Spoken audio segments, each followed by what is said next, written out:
It is Friday, September 20th, 2024, and it is burning up hot out here.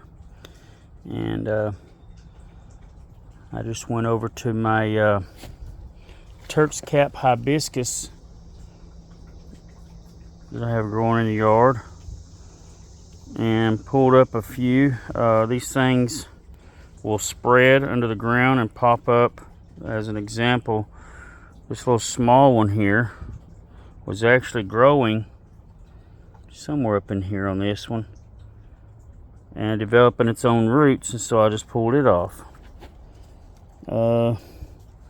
That one doesn't have its own roots yet, but if you was to plant it a little deeper, it would probably develop roots. So I'm fixing to pot these up. You can see, look at here, there's some more.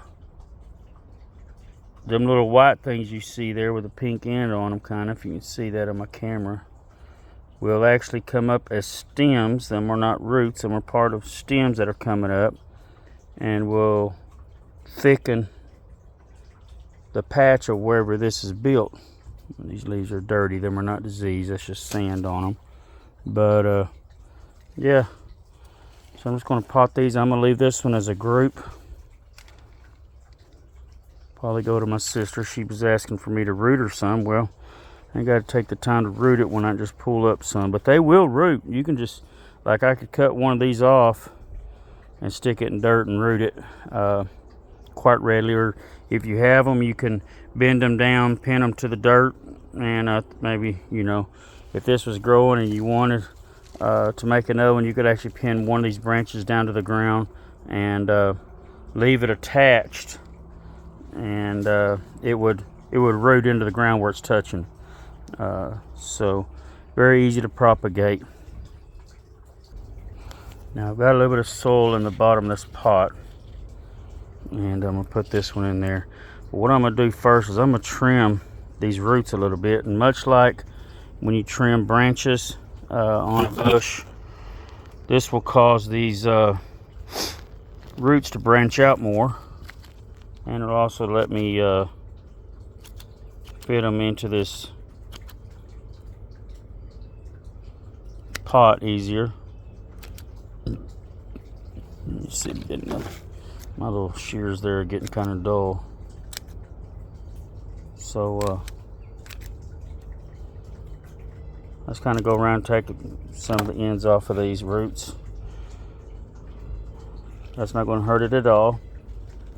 And we're going to put it in there, and then we're going to put soil around it and water it in. Probably put a little bit of Osmo coat. I do like using this whenever I'm potting up new things. It's slow release fertilizer. You can't burn the plant with it. It won't burn it up. So anyways, I'm just to get this implanted. So I just poured soil in around it, and what I like doing is kind of shaking the plant in the soil and kind of packing the bottom of the pot. That kind of gets the soil all around the roots, especially if you have a good loose soil mix. It's not heavy, and I don't want to bury it too deep. I'm just going to leave it like that right there. Get me a little bit of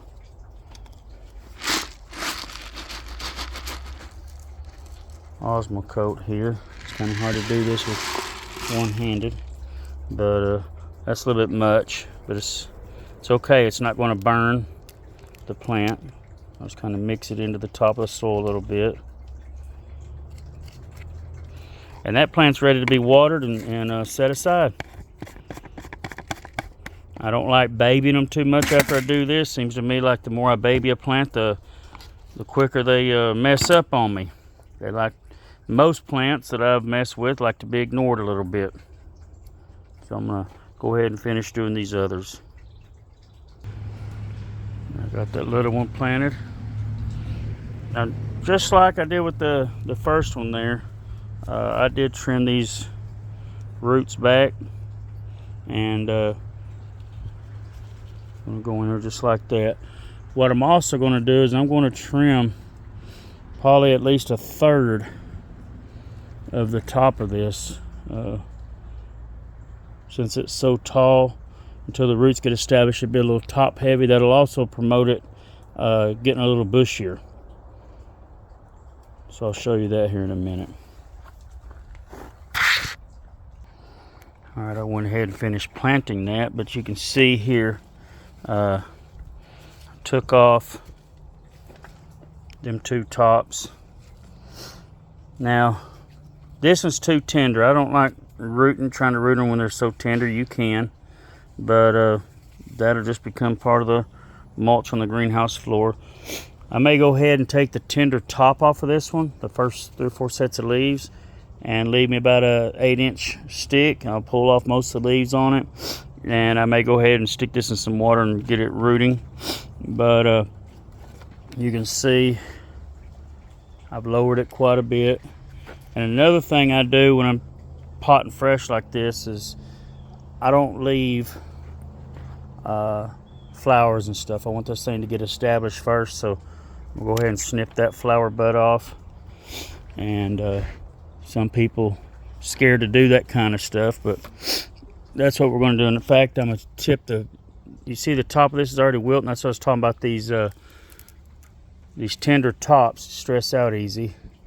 So I'm going to go ahead and boom, take that couple inches off, and that will actually make these plants bush out and be healthier, and they'll love you for doing that. This is already making some little branches on this anyways. In between every one of these leaf nodes there's little branches starting, so it's gonna be a nice little plant. Hope you enjoyed that. This Turks Cap hibiscus. You can do this with a lot of different plants, especially your hibiscus varieties. And whenever I go to root this, I might as well show you this. I will cut it right below, but not getting into that bottom node. And